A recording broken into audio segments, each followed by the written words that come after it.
अच्छा, how much लंबा is too much लंबा? मेरा मतलब है कितना लंबा खींचना चाहिए कोई track before it gets not so boring. हम बात कर रहे हैं ये जो वीडियो वाला ड्रामा चल रहा है, ये रिश्ता क्या कहलाता है में। जी हाँ, ये ड्रामा चले जा रहा है और अब तो तानिया पे भड़कने भी लग गए हैं सब लोग।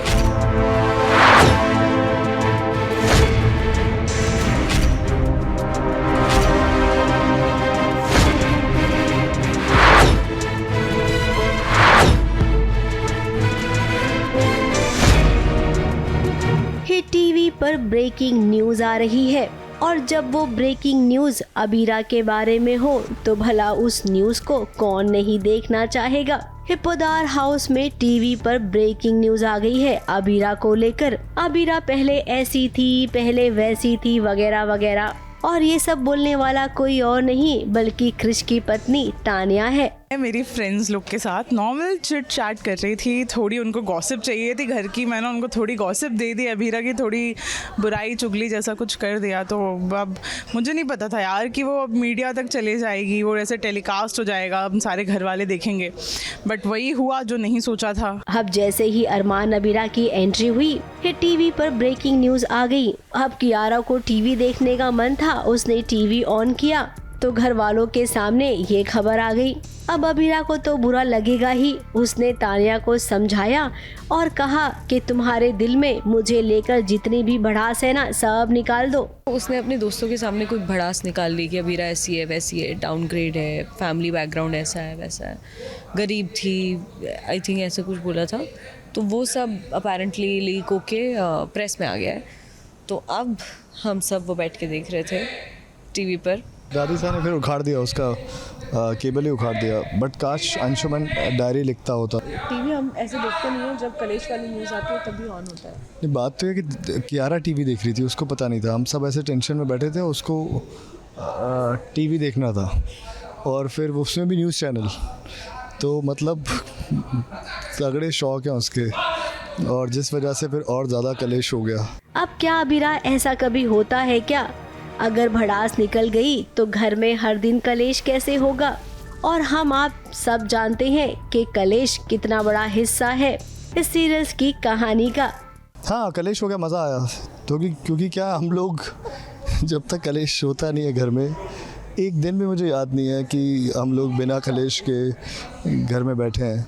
और अच्छा लगता है। अब हम लोगों को इतनी आदत पड़ गई है ना कलेश होने की, कि जब तक एक दूसरे पे अपनी भड़ास निकाल नहीं लेते। और इस सब का कोर रीज़न मुझे लगता है कि बंसल्स का हमारे घर में रहना है।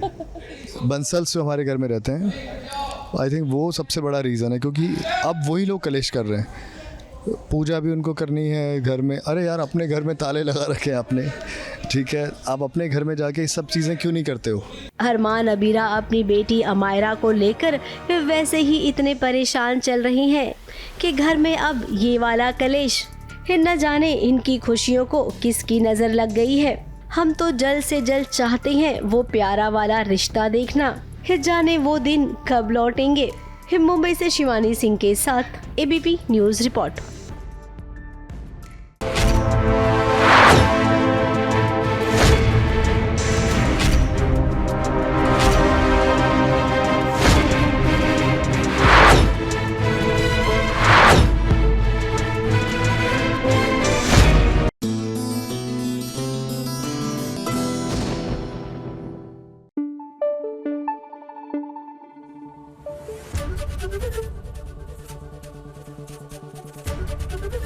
एबीपी न्यूज आपको रखे आगे।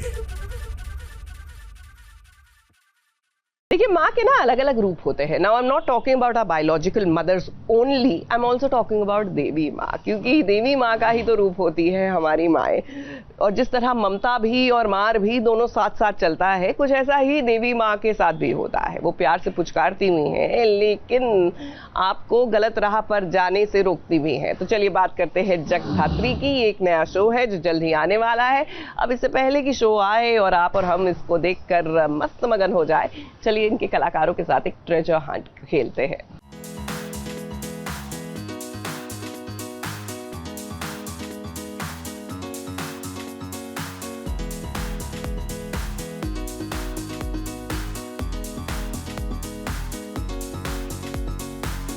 हेलो एवरीवन, मैं हूँ शिवाय मैं हूँ जगधात्री। और आज हम एक गेम खेलने वाले हैं।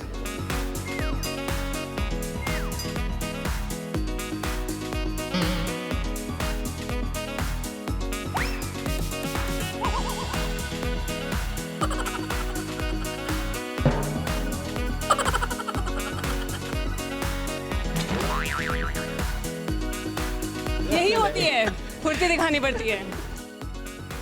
मुझे खोलने के लिए आपको चाबी की ज़रूरत होगी। ताला, रिमोट।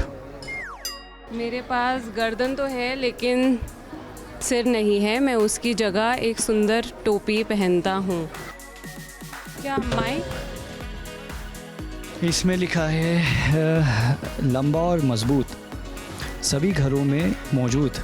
मुझे खोलने के लिए आपको चाबी की ज़रूरत होगी।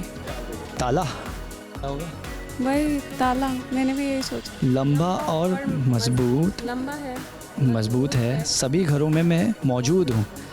मुझे खोलने के लिए आपको चाबी की ज़रूरत होगी। दरवाज़ा। दरवाज़ा। चलो भाई, दरवाज़ा चेक करना है। बाप रे,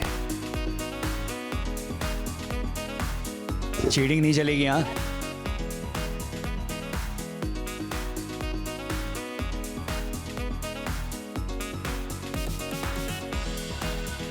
देखो, अगर आप हम दोनों को ऐसे नहीं देते डिवाइडेड टास्क, तो मैं और शिवाय हम एक साथ ढूंढ पाते ना। मैं बोलती शिवाय वहाँ देखो, मैं यहाँ देखती हूँ।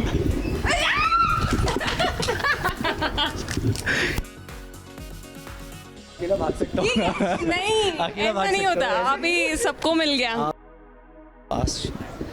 मैं आपको उन जगहों पे ले जा सकता हूँ जहाँ आपने कभी नहीं देखा, लेकिन पहले मेरी स्क्रीन पर आना, अपना पासवर्ड टाइप करें। मैं आपको उन जगहों पर ले जा सकता हूँ जहाँ आपने कभी नहीं देखा, लेकिन पहले मेरी स्क्रीन पर आना, अपना पासवर्ड टाइप करें। कंप्यूटर महाराज के पास, कंप्यूटर तो उधर है भाई।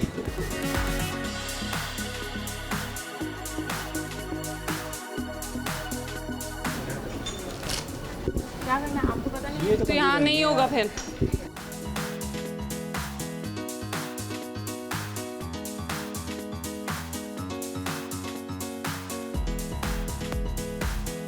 मेरे पास गर्दन तो है लेकिन सिर नहीं है, मैं उसकी जगह एक सुंदर टोपी पहनता हूँ। क्या माइक? ट्राइपॉड? बॉटल?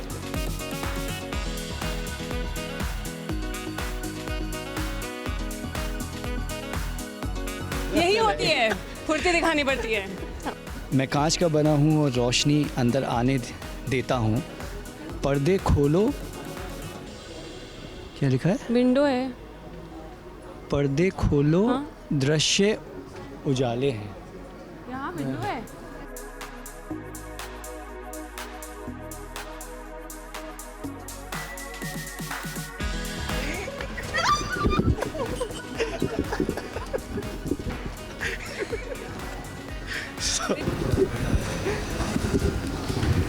जब तुम थक जाओ तो बैठ जाओ, मैं तुम्हें आराम दूंगा और तुम्हें आराम दूंगा।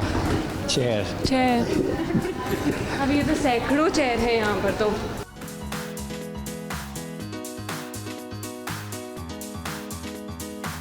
जब तुम थक जाओ तो बैठ जाओ, मैं तुम्हें आराम दूंगा और तुम्हें आराम दूंगा।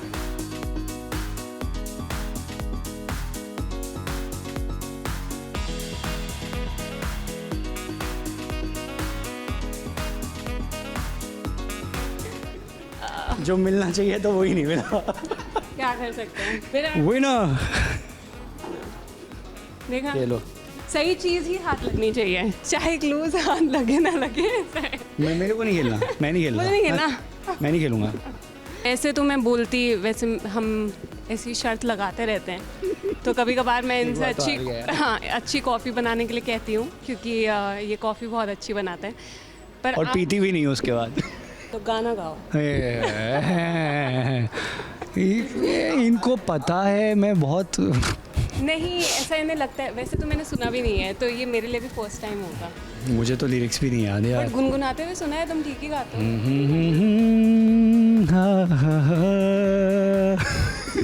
गुलाबी आंखें जो तेरी देखी, शराबी ये दिल हो गया, संभालो मुझको ओ मेरे यारो, संभलना मुश्किल हो गया। करेक्ट गाना पकड़ा है। कोई बोल सकता है कि ये नहीं गाते? नहीं, मैं जगधात्री, एक ऐसा शो जो शक्ति है, नारी है। जगधात्री जो हर घर में है। जगधात्री हर एक वो महिला जो अपने घर का काम, अपने घर की जिम्मेदारियां और अपने बाहर की ज़िंदगी को भी संभालती है, उनकी प्रोफेशनल लाइफ हो गई। सो आप सभी के प्यार के लिए, आपके प्यारे प्यारे कमेंट्स के लिए, स्टोरीज़ के लिए, या जो सोशल मीडिया पे नहीं है उन तक भी पहुंच जाता है, उनको भी पसंद आता है, उन सभी को तहे दिल से शुक्रिया। एंड आई विश कि हमारी ये मेहनत और हमारी ये कहानी, हमारे शो के जितने भी किरदार हैं वो आप सभी को पसंद आए।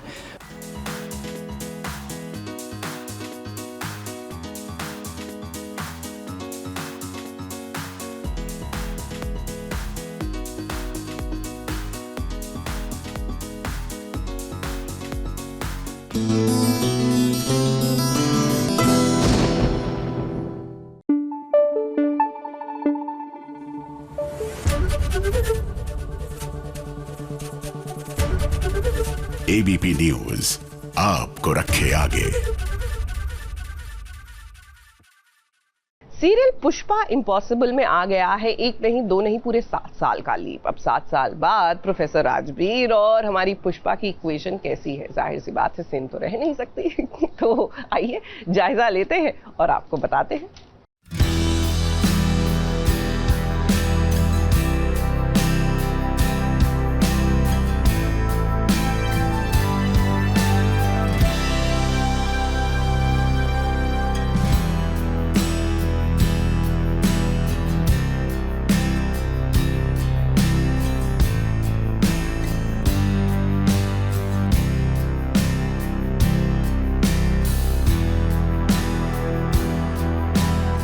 सालों के बाद आज गुरु और शिष्य का आमना सामना हो रहा है, और वो भी कोर्ट में। पुष्पा आज प्रोफेसर राजवीर की तरह एक वकील तो बन गई है, लेकिन दोनों की सोच में ना जमीन और आसमान का अंतर है। इस सीरियल पुष्पा इम्पॉसिबल में 7 साल का लीप आ गया है, और लीप के बाद जरा देखिए कैसे पुष्पा वकील बनकर आ गई है कोर्ट में। हालांकि आज वो कोई केस लड़ने के लिए नहीं आई है, बल्कि उसे एक बहुत ही बड़े केस को देखने का मौका मिला है, और इस केस के जो वकील हैं वो कोई और नहीं बल्कि प्रोफेसर राजवीर शास्त्री हैं। कहानी में एक 7 साल का लीप लिया गया है, और जहाँ पर हमने पिछली बार छोड़ा वहाँ पर पुष्पा एक कॉलेज में लॉ पढ़ रही थी, जहाँ मैं उन्हें पढ़ा रहा था। और अब 7 साल के बाद जब वो कोर्ट में पहली बार कदम रखती हैं, तो उनके सामने जो एक बड़ा लॉयर प्रैक्टिस कर रहा है, वो फिर से उनका मेंटर ही है। तो मुश्किल है, थोड़ा चैलेंजिंग है। रोल, एक सेम रोल को एक नया रूप देना पड़ता है, जब एक नया फ्लेवर देना पड़ता है। कभी कभार उसकी मोटिवेशन, उसकी सोच बदलनी पड़ती है, तो आपको आदत होती है उसको एक तरीके से प्ले करने की, पर अब कुछ नया करने की कोशिश है। उम्मीद है ये भी ऑडियंस को उतना ही अच्छा लगेगा जैसे पहले लगा था। 7 सालों में उनके जीवन उनके जीवन का जो सफ़र है वो कहाँ तक पहुँचा है, और वो कहाँ पहुँच गए हैं अपनी ज़िंदगी में, तो उनको ये एस्टैब्लिश करने के लिए ये पूरा सीन था। और पुष्पा और राजवीर की फिर से मुलाकात, और उनकी इक्वेशन कैसी है कैसी नहीं है। पुष्पा और प्रोफेसर राजवीर की जिंदगी अब बदल चुकी है। अब दरअसल राजवीर शास्त्री एक ऐसे आदमी की बेल करवाने के लिए आए हैं जिसने अपनी पत्नी का खून किया है। उन्हें इस बात से कोई लेना देना नहीं है, वो तो बस अपने क्लाइंट की बेल करवाना चाहते हैं। तो वहीं दूसरी तरफ पुष्पा इस केस को लेकर बिल्कुल भी खुश नहीं है। ये तो तय है कि अब दोनों के बीच में पहले की तरह उतनी मतलब आत्मीयता या इत्तेफाक नहीं रखते एक दूसरे से, तो उनके मॉरल्स और एथिक्स को लेकर मुझे लगता है कि दोनों के बीच में कुछ मनमुटाव है या उतार चढ़ाव चल रहे हैं। इस 7 साल के बाद दोनों की सोच भी एकदम बदल गई है और ऐसे में अब आप देखेंगे कि कैसे राजवीर और पुष्पा के बीच हमें टशनबाजी देखने को मिलेगी। इस शहर के सारे बड़े बड़े केसेस राजवीर शास्त्री ही हैंडल करते हैं, तो वहीं दूसरी तरफ पुष्पा चाहती है कि गुनहगारों को सजा मिले। पुष्पा की लड़ाई अब कोर्ट में होगी। आम इंसान और उनके मुद्दों को लेकर पुष्पा कोर्ट में आएंगी और राजवीर यहाँ होगा। किस रूप में होगा, कितना होगा, ये वक्त बताएगा। सीरियल में जो अब लीप आया है ना, उसके बाद की कहानी देखने में अब दर्शकों को खूब मजा आएगा, क्योंकि अब पुष्पा और राजवीर शास्त्री के बीच एक जंग सी छिड़ जाएगी। देखना ये होगा कि गुरु चेले पर या फिर चेला गुरु पर भारी पड़ेगा।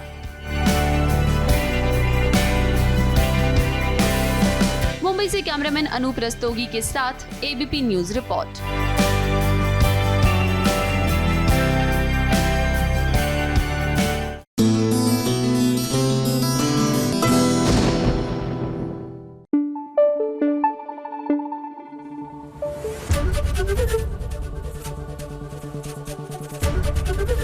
एबीपी न्यूज आपको रखे आगे। आओ बहन, कुछ देर बैठो तो सही, थोड़ा दिल की बातें करे, थोड़ा इधर उधर की बातें करे, यानी चुगलखोर आंटी के साथ चुगलियां करे।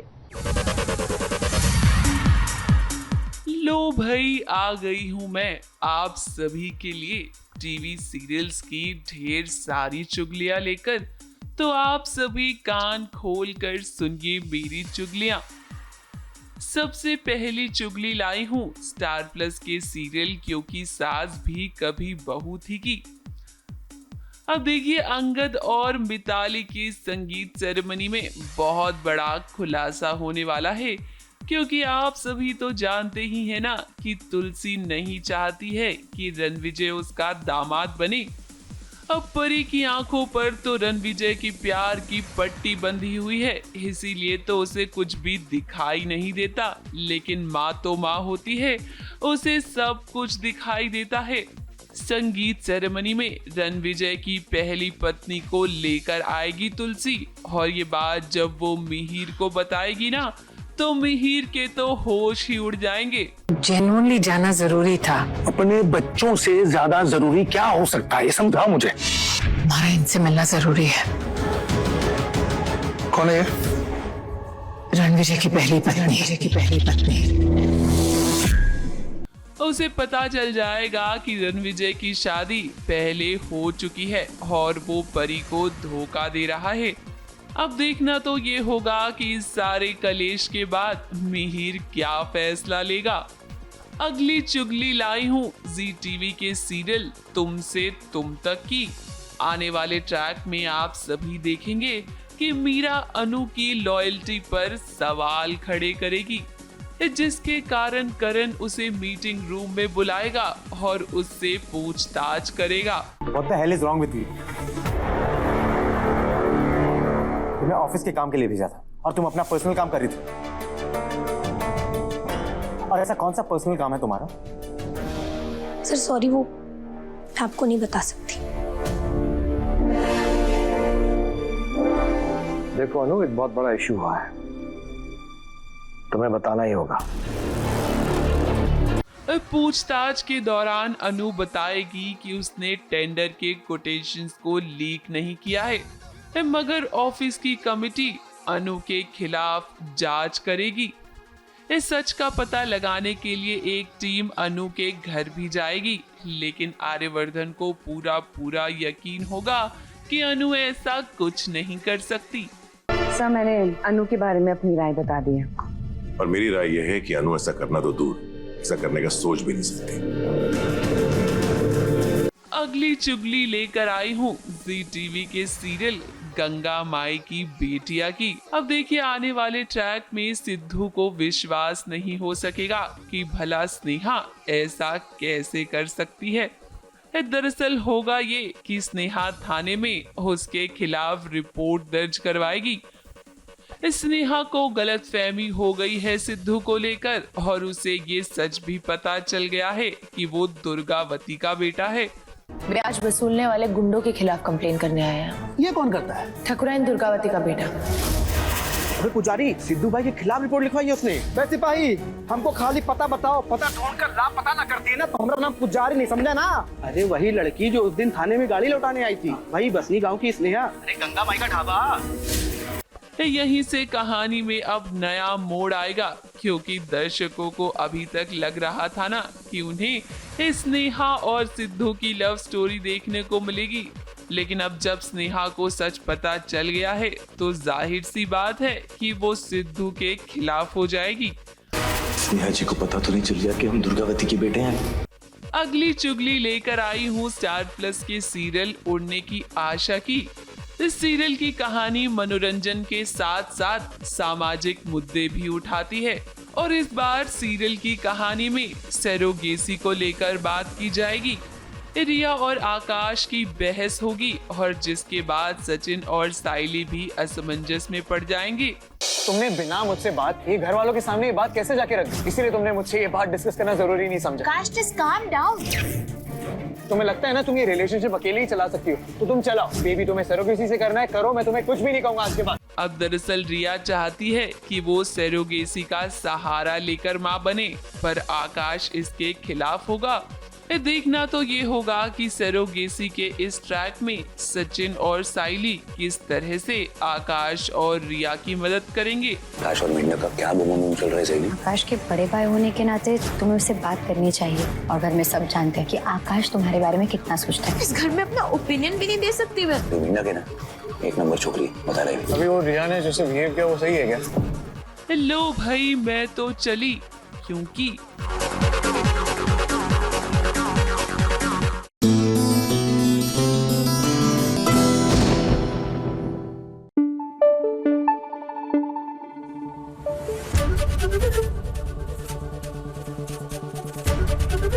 एबीपी न्यूज आपको रखे आगे। अक्सर माता पिता को लगता है कि अगर वो बच्चों को गलती करने पर रोकेंगे टोकेंगे तो कहीं ना कहीं उनकी इक्वेशन खराब हो जाएगी, पर मुझे ये लगता है कि आप अपने बच्चों को खुद सुधारें, ना कि एक वक्त ऐसा आए जहां समाज आपके बच्चे को सुधारने लगे, क्योंकि वो जो होती है ना सिचुएशन वो बड़ी ज़्यादा कठिन हो जाती है। और शायद यही वजह है कि मंगल भी अब अपने बेटे को सुधारने की तरफ बढ़ चुकी है।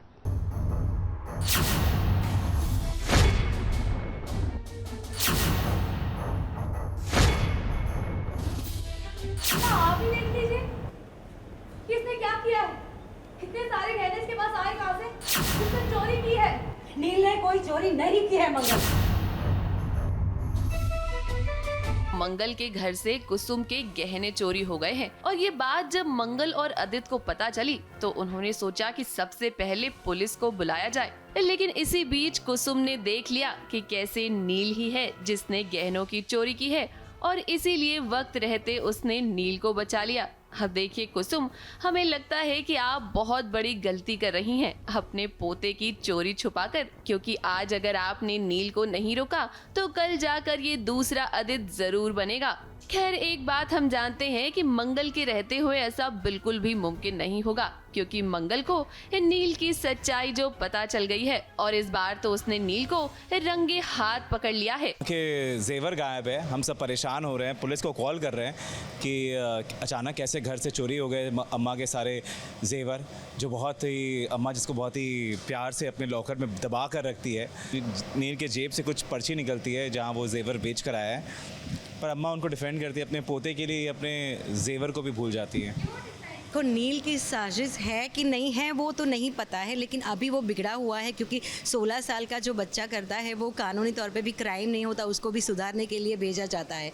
तो अभी गुंजाइश है उसे सुधारने की और अम्मा कोशिश कर रही है। अभी आप लोग मटेरियलिस्टिक बन के सोचेंगे तो वो आपका सोच है। दूसरी ओर बात करते हैं लक्ष्मी और कार्तिक की, तो देखिए कार्तिक और लक्ष्मी भले ही एक दूसरे से दूर हैं, लेकिन इन्हें कोई न कोई मौका मिल ही जाता है एक दूसरे के करीब आने का।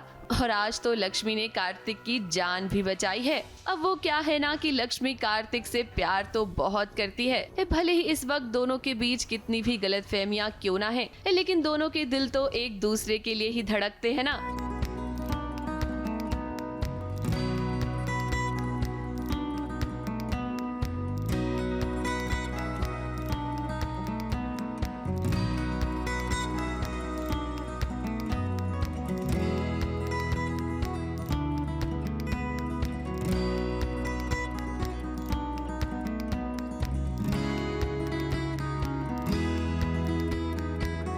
हालांकि इन्हें साथ देखकर करण और उसकी बहन को बिल्कुल भी खुशी नहीं होती है।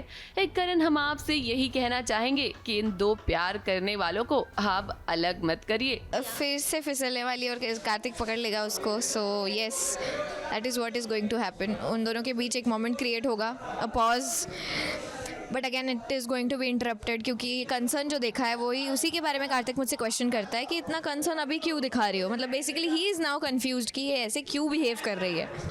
एंड ये बात मनन करण को ज़्यादा प्रॉब्लम देती है, बिकॉज उसके फ्रेंड्स भी आए हैं एंड सबके सामने why are you attending him, देखो क्या ज़रूरत है ये सब करने की, बाकी लोग हैं हैंडल करने के लिए। बट ऑफकोर्स लक्ष्मी के लिए कार्तिक उसका सेंटर है। अब जिस तरह से मंगल और लक्ष्मी की जिंदगी में ये तमाशा चल रहा है, हमें लगता नहीं है कि इनकी जिंदगी में ये ड्रामा रुकने वाला है। हालांकि सच भी यही है कि जब कहानी में ड्रामा होता है तभी तो दर्शकों को मजा आता है। मुंबई से शिवानी सिंह और सोनू शुक्ला के साथ एबीपी न्यूज रिपोर्ट।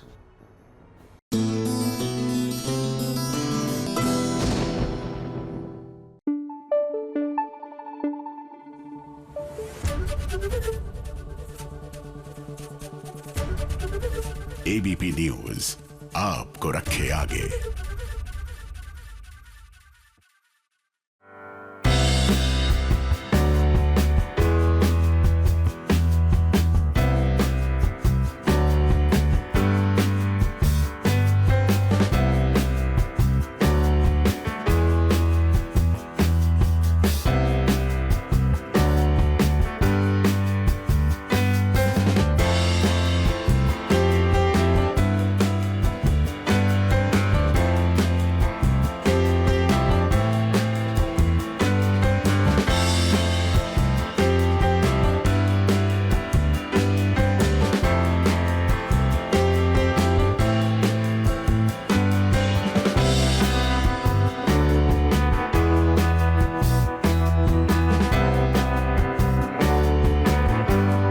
जागृति बेचारी बेबस है, परेशान है। इस सूरज की याददाश्त वापस लाने के लिए वो कुछ भी कर सकती है। कि कभी छत पर कपड़े सुखाने जाएगी तो कभी मंदिर के सामने सूरज के पास वो इस कदर आ जाएगी कि दोनों एक ही माला में बंध जाएंगे। अब इस सीन को देखकर कौन कहेगा कि मेकर्स नहीं चाहते हैं कि जागृति और सूरज एक दूसरे से मिले। माना कि सूरज की याददाश्त चली गई है केवल 2 साल की, लेकिन जब जब जागृति उसके सामने आती है ना, न जाने क्यों सूरज को ऐसा लगता है कि कुछ तो रिश्ता है जागृति के साथ सूरज का। उस पर बार बार दोनों के करीब आने वाला सीन है जो पलक झपकते रोमांटिक सीन में तब्दील हो जाता है।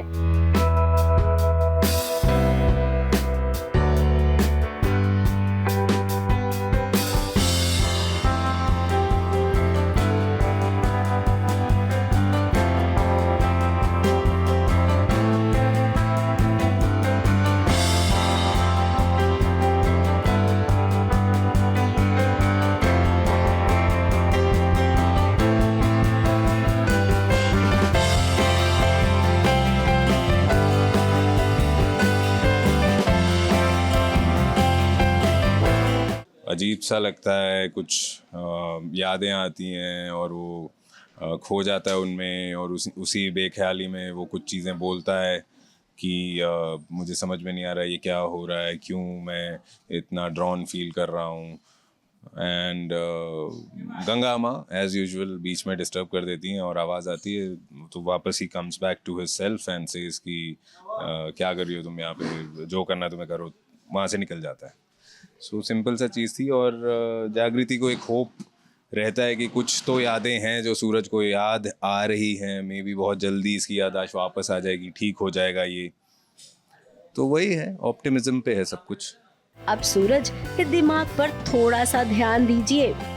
ये जागृति आपकी पत्नी है जिसे आप अभी पहचान नहीं रहे हैं। खुद से तो आप सवाल पूछते ही हैं ना कि आखिर जागृति को देखकर आपको अपनापन क्यों लगता है। देखो रानी, या तो आप खुद मेरी ये उलझन सुलझाओ, और अगर आप नहीं आ सकते हो तो आप भेजो किसी को मेरी ये उलझन सुलझाने के लिए।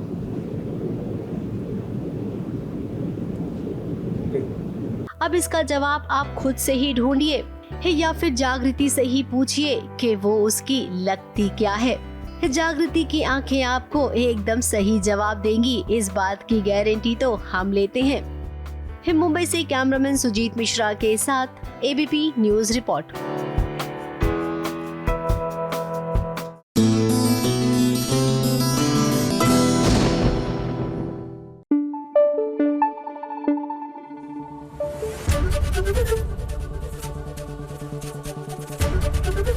एबीपी न्यूज आपको रखे आगे।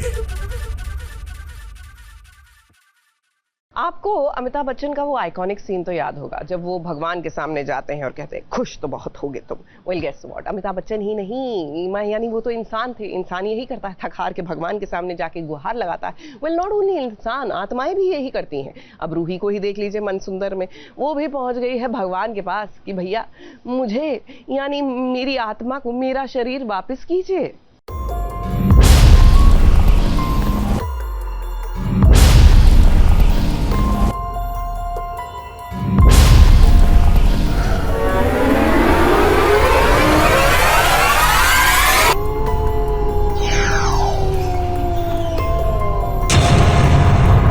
शरीर पर सिर्फ मेरा,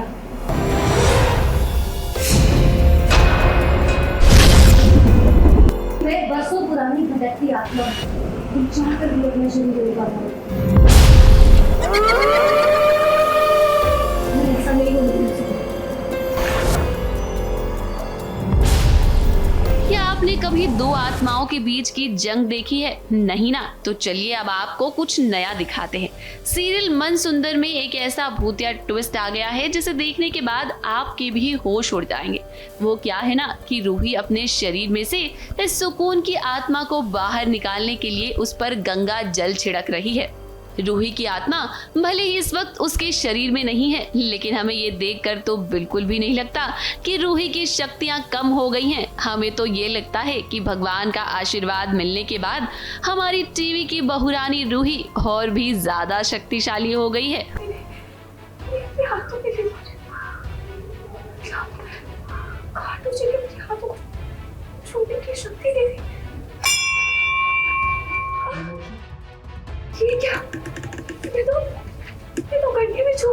इट्स रूही वर्सेस रूही चल रहा है। रूही अपने साथ ही लड़ रही है क्योंकि सुकून की जो आत्मा है वो रूही के बॉडी में आ चुका है। और रूही जब डेथ के बाद उसकी आत्मा वापस आती है तो वो सामने रूही को देखती है, लेकिन वो रूही नहीं है, वो सुकून है बेसिकली। तो उन दोनों में फाइट चालू है, रूही वर्सेस सुकून।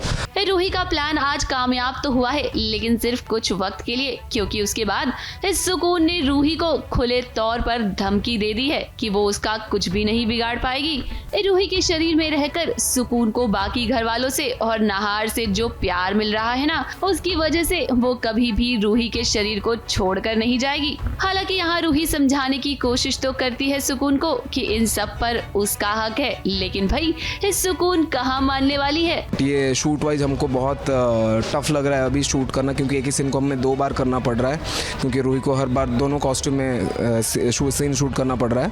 और नाहर का टेक इसमें ऐसा है कि वो जो नकली रूही है उसे रियल रूही समझ रहा है। अब देखिए, रूही को भगवान का आशीर्वाद तो मिल गया है, तो हम एक बात जरूर जानते हैं कि वो सुकून को अपने इरादों में कामयाब तो नहीं होने देगी। फिलहाल भले ही सुकून अपनी साजिशों में कामयाब हो रही है, लेकिन हम जानते हैं कि रूही जरूर कुछ न कुछ ऐसा करेगी जिसकी वजह से इस सुकून की सारी प्लानिंग धरी की धरी रह जाएगी। मुंबई से कैमरामैन अक्षय खरबाले के साथ एबीपी न्यूज रिपोर्ट।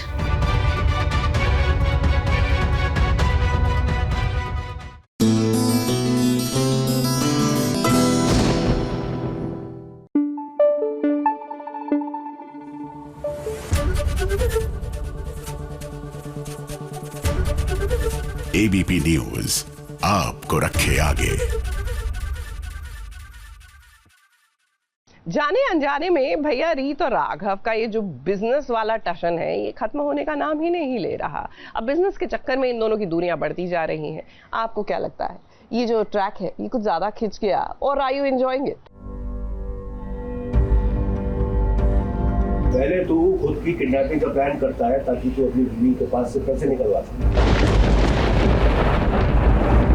बाद तेरी वो रीत वो आकर मुझे नकली नोट का बैग देख दी।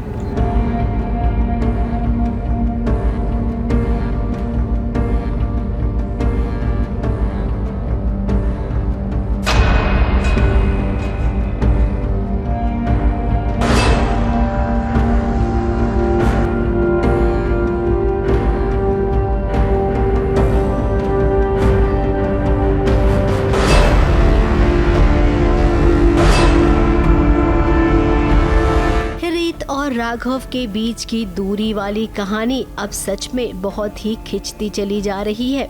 अब यहाँ पर एक बात हम जरूर कहेंगे कि लगता है राइटर साहब को समझ में नहीं आ रहा है कि आखिर रीत और राघव को मिलाना कैसे है। जब भी हमें लगता है कि वो मिल जाएंगे, ठीक उसी वक्त कुछ ऐसा हो जाता है जो कि नहीं होना चाहिए। अब नहले पर दहला वाली सिचुएशन खत्म ही नहीं हो रही है। पहले तो बुआ जी और रीत के बीच में कंपटीशन चल रहा था, लेकिन अब बीच में राघव भी आ गया है। राघव ने खुद की किडनैपिंग करवाई, रीत ने नकली पैसों का बैग दिया, उन्नति और बुआ जी के बीच में बहस हो गई तो कोई तीसरा आदमी आ गया ये कहने के लिए बुआ जी को कि आपने तो नकली पैसे दिए। पहले तू खुद की किडनैपिंग का प्लान करता है ताकि तू अपनी बीवी के पास से पैसे निकलवा सके। उसके बाद तेरी वो जो रीत है वो आकर मुझे नकली नोट का बैग पकड़ा दे जाती है। इतना सारा कंफ्यूजन है कि समझ ही नहीं आ रहा है कि आखिर कहना क्या चाहते हो। एक के बाद बस एक सीक्वेंस आते ही जा रहा है। रीत और राघव की मुलाकात उस ढाबे पर होती है जहां पर कभी वो दोनों साथ आया करते थे।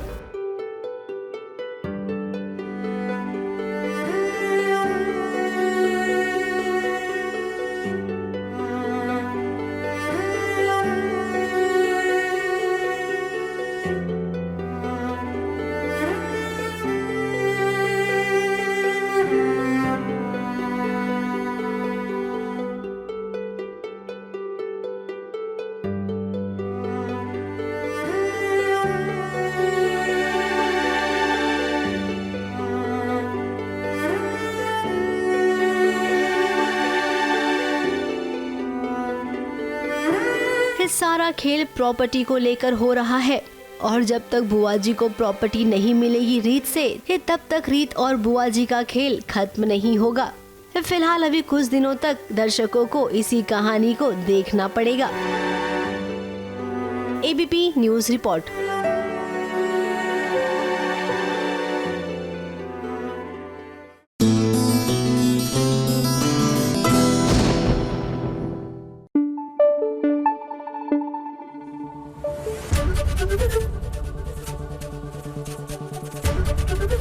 एबीपी न्यूज आपको रखे आगे।